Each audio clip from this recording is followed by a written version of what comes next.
Ferrari are going to test their Imola Grand Prix updates 1 whole week before the event this Thursday and Friday, with both Charles Leclerc and Carlos Sainz being able to test out the new 2.0 version of the SF-24 during an exclusive filming day in Fiorano, with each of the drivers having a whole 100 kilometers of testing to be done with this new package.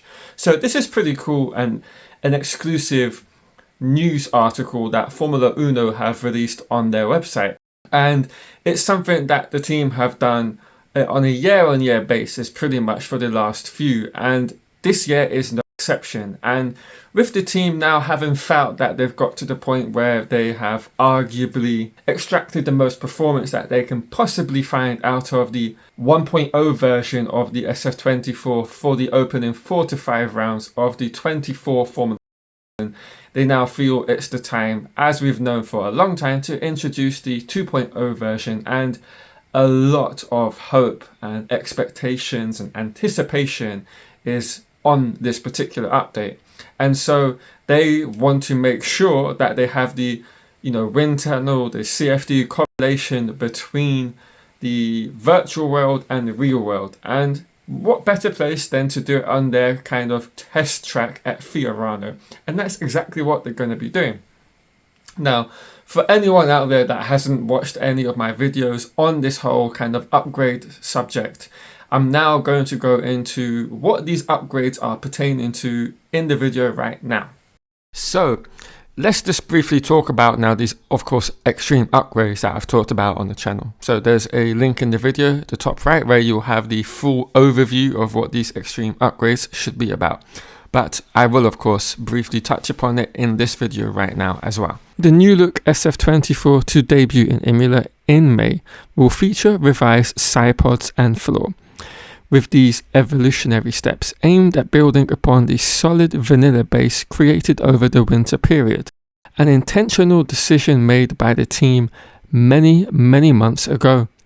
Ferrari will be following an upgrade path not too dissimilar to that of which the RB19 undertook last season with regards to its cooling of their car.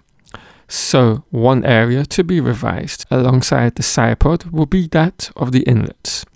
So expect to see an extreme iteration of the air inlets make their debut, much in the same fashion seen on the RB19 from Hungary onwards last year, with it being known as the letterbox openers, a feature, ironically, which has already been utilised on the Aston Martin AMR 24 this season.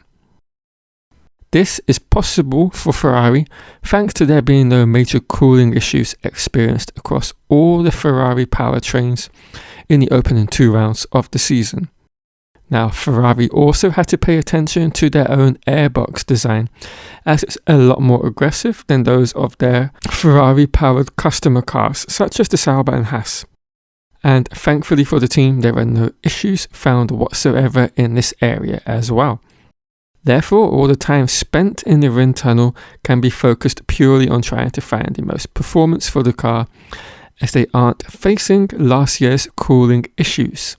And speaking of performance gains, as has been well documented over the last 3 years, the floor in this current generation of F1 cars is the most vital area for generating downforce and lap time. So the team have, in conjunction with the side pod and inlets upgrade, designed a brand new floor for Imola. And as we saw with all the pictures of the Red Bull floor in Monaco when Sergio Perez had his crash, and with the subsequent crashes of other teams, the difference between the Red Bull floor and that of all the other teams last season was massive.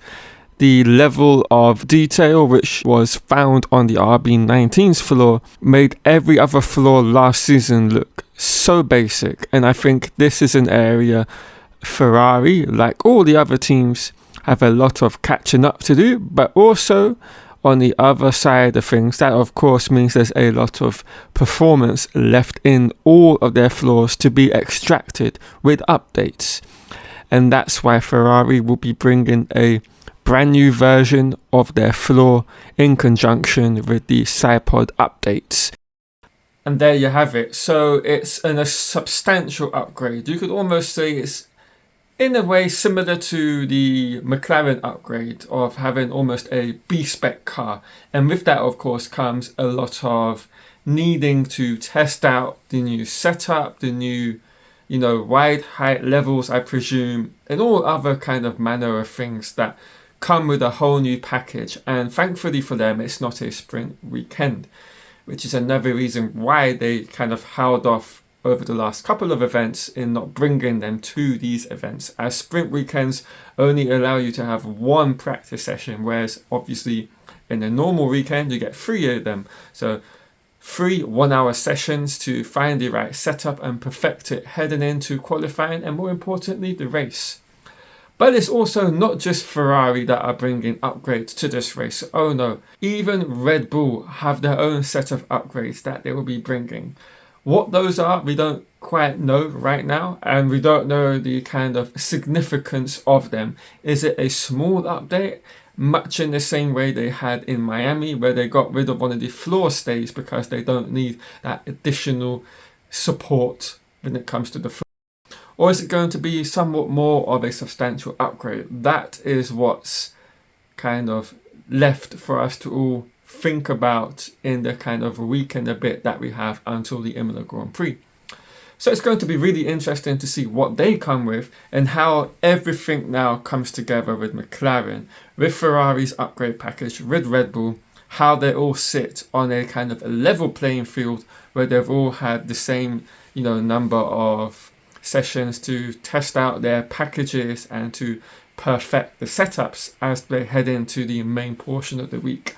So it's going to be really interesting to see what plays out in that week. And I hope Ferrari have a very successful update package and it propels them to the front for the weekend and for the foreseeable, because I would love to have a 3-horse race for the title for the foreseeable future, for the entirety of the remaining races for the 24 season. I think that would be fantastic for the sport. So yeah, there's the video, guys. I hope you all enjoy it. If you have, leave a thumbs up on the video. Comment down below anything regarding the updates and how you hope it propels them forward. And I'll catch you all in another Formula 1 video around Thursday and Friday with the upgrade pictures.